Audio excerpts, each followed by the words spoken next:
Delphine Jubilard n'a pas donné signe de vie depuis le 15 décembre 2020. C'est son mari qui signale sa disparition le 16 au matin.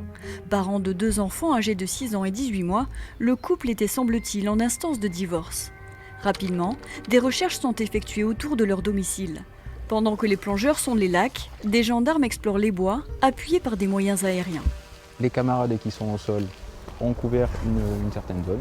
Et moi, je m'occupe donc de repasser un petit peu dans les zones un petit peu plus inaccessibles. Famille, voisins, des dizaines de personnes sont interrogées.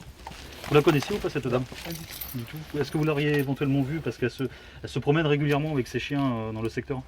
Mais l'infirmière de 33 ans reste introuvable. L'angoisse gagne le village de Cagnac-les-Mines. Qu'est-il arrivé à Delphine Jubilard?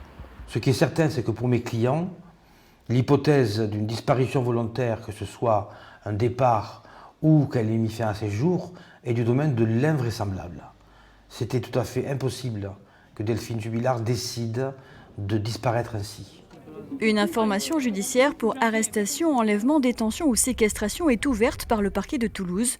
Une semaine après sa disparition, une battue citoyenne est organisée. Plus d'1 millier de volontaires répondent à l'appel de la gendarmerie. C'est pour être solidaire avec la famille, avec tous les gens qui la connaissent. J'espère qu'on va pouvoir trouver des indices et qu'on pourra retrouver Delphine, quoi. Les fouilles se déroulent dans un rayon d'une dizaine de kilomètres autour du cœur du village. Des objets sont trouvés, un sac, un téléphone portable, mais aucun n'a de lien avec l'affaire. Le 6 janvier, les enquêteurs vont de nouveau perquisitionner le domicile familial et ses alentours. Plus de 10 heures de sondage méthodique avec des experts scientifiques. Ces recherches ont lieu en présence du mari Cédric Jubilard.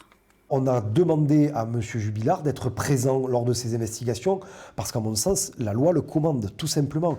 Il n'y a pas eu d'audition, il n'y a pas eu d'audition libre sous le statut de mise en cause, il n'y a pas non plus eu de garde à vue.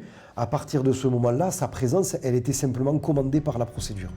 1 mois après la disparition de cette jeune mère de famille, le mystère n'est toujours pas élucidé.